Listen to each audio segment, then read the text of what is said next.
তো আল্লাহ তাআলা আমাদেরকে এই সময়ে জীবিত রেখেছেন এবং সুস্থ রেখেছেন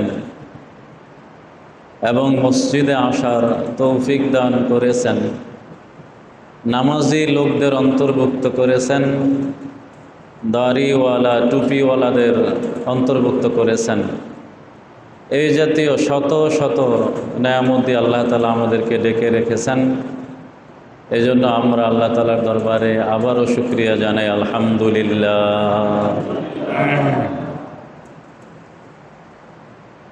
যেগুলো বলা হইল সব আল্লাহ পাকের দয়া এবং মেহেরবানির দ্বারা হয়েছে। আল্লাহ তাআলা দয়া করে করুণা করে আমাদেরকে দান করেছেন, এই জন্য আমরা পেয়েছি। আল্লাহ তাআলা যদি আমাদেরকে দান না করতেন তাহলে আমরা আমাদের বাহু বলে, শক্তির বলে, যোগ্যতার বলে, জ্ঞানের বলে আমরা এগুলো লাভ করতে পারতাম না। পৃথিবীতে আমাদের চেয়ে শক্তিশালী লোক আছে। আমরা এখানে যারা বসা আছি আমাদের প্রত্যেকের চেয়ে শক্তিশালী লোক পৃথিবীতে আছে, কিন্তু হেদায়েত নাই। সে হেদায়েত পায় নাই। এর মধ্যে অনেকে আছে তারা মুসলমানই না, এবং মুসলমানদের মধ্যে অনেকে আছে তারা নামাজ পড়ে না। এই জন্য এটার দ্বারা বোঝা গেল যে শক্তির দ্বারা মানুষ হেদায়েত পায় না। আর যদি আমরা জ্ঞানের দিক দিয়ে চিন্তা করি, ব্রেন বুদ্ধি আমাদের চেয়ে শক্ত, আমাদের চেয়ে মজবুত এমন লোক পৃথিবীতে বহু আছে, অনেক আছে, হাজার হাজার আছে। জ্ঞান বিজ্ঞানে আপনার আমার চেয়ে অনেক বেশি। তারা তাদের বুদ্ধি দিয়ে অনেক কিছু আবিষ্কার করে বানায় যেগুলো আমরা পারি না।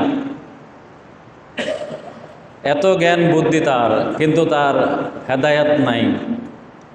সে মুসলমান না, বা মুসলমান হইতে পারে কিন্তু নামাজি না। ইসলামকে আমি আপনি যতটুকু ভালোবাসি সে ততটুকু ভালোবাসে না। তো এটার দ্বারা বোঝা গেল জ্ঞান বুদ্ধির দ্বারা মানুষ হেদায়েত লাভ করতে পারে না। এইভাবে গায়ের রং ফর্সা বলেন, ফেস কাটিং ভালো, এই রকমের বহু লোক পাইবেন যারা নামাজ পড়ে না, হেদায়েত নাই।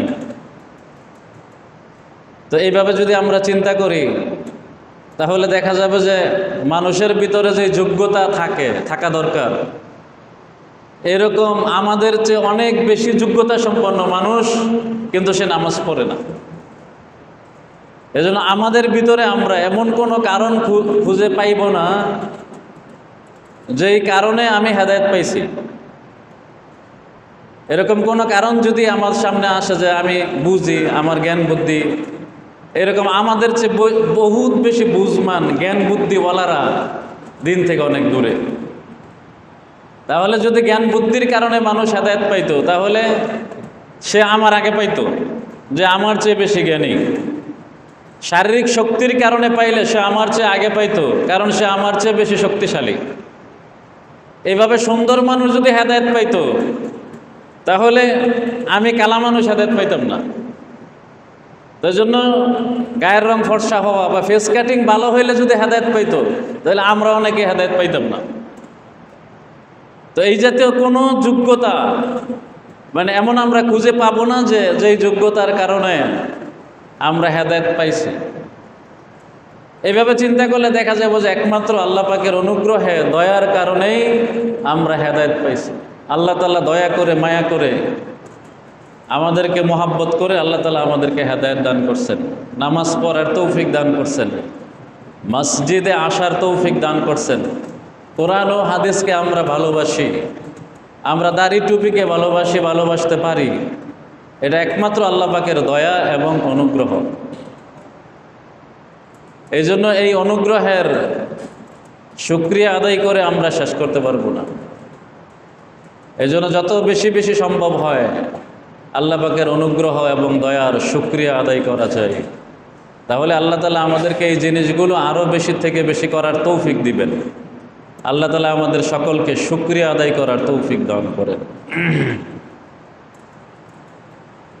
তো আলহামদুলিল্লাহ, যারা আরব দেশে হজের মৌসুম সামনে আসতেছে, তা হজে যারা যাওয়ার তারা অনেকে চলে গেছেন, অনেকে যাচ্ছেন, আবার অনেকে যাইবেন।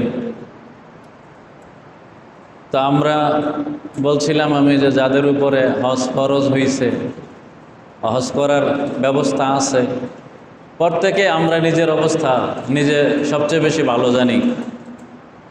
আল্লাহ তাআলা সবচেয়ে বেশি জানেন, এরপরে প্রত্যেকে নিজের অবস্থা নিজে অন্যের চেয়ে ভালো জানে। কারণ কার ব্যাংকে কি পরিমাণে টাকা আছে নাই, কার ঘরে কি পরিমাণে টাকা আছে নাই, এটা সে নিজে ভালো বলতে পারবে। তো সেই হিসাবে আমরা এমনটা যেন না হয় যে আমি চেষ্টা করলাম যে আল্লাহ থেকে লুকাইতে, বা যে আমি আল্লাহর হুকুম পালন করলাম না কোনো একটা কিছু মনে করে, যে মানুষ কি আর জানে যে আমার কাছে এত টাকা আছে, হজ ফরজ, সেটা আমি জানি, মানুষ তো আর জানে না। আপনি জানেন, মানুষ জানে না, এটা ঠিক, কিন্তু আল্লাহ কি জানে না? আল্লাহ তাআলা তো অবশ্যই জানেন। তো কাজেই আমরা আল্লাহকে ফাঁকি দেওয়ার চেষ্টা না করি। এটার দ্বারা হবে কি, যে আল্লাহ তাআলাকে ফাঁকি দিলে ওমান আসা আফা আলাইহা, যারা অন্যায় করে এই অন্যায়ের ফল তাকেই ভোগ করতে হবে। যে ব্যক্তি আল্লাহকে ধোঁকা দিতে চায়, ফাঁকি দিতে চায়, আল্লাহ তাআলা বলছেন যে ইউখাদিউন আল্লাহ ওয়াল্লাযীনা আমানু ওয়া মা ইয়াখদাউনা ইল্লা আনফুসাহুম ওয়া মা ইয়াশউরুন, যে তারা আল্লাহ এবং ইমানদারদেরকে ধোঁকা দিতে চায়। আল্লাহ তাআলা বলতেছেন বাস্তবে সে নিজেকেই নিজে ধোঁকা দেয়। আল্লাহ তাআলাকে কেউ ধোঁকা দিতে পারবে না। ইমানদারদেরকেও সাময়িক ধোঁকা দিলে ফলাফল তো তার উপরে গিয়ে পড়বে। এজন্য আমরা অন্য কোনো মানুষকেও ধোঁকা দেওয়ার চেষ্টা না করি, আল্লাহ তাআলাকেও ধোঁকা দেওয়ার চেষ্টা না করি। পানি গুলা করে মাছ শিকার করা, এরকম আল্লাহর ক্ষেত্রে, ইমানদারদের ক্ষেত্রে আমরা এই জাতীয় চিন্তা ভাবনা না করি। এই জন্য প্রত্যেকে নিরপেক্ষভাবে চিন্তা ফিকির করে যে আমার উপরে হজ ফরজ কিনা, আমার উপরে কুরবানি ওয়াজিব কিনা, যাকাত দেওয়া ফরজ কিনা, এটা আমরা নিরপেক্ষভাবে চিন্তা ভাবনা করে প্রত্যেকেই এই জিনিসগুলো যদি আমার উপরে ফরজ ওয়াজিব হয়ে থাকে, তাহলে আমরা যথাসময়ে এই বিধিবিধানগুলো পালন করার জন্য চেষ্টা করব। আল্লাহ তাআলা আমাদের সকলকে তৌফিক দান করেন।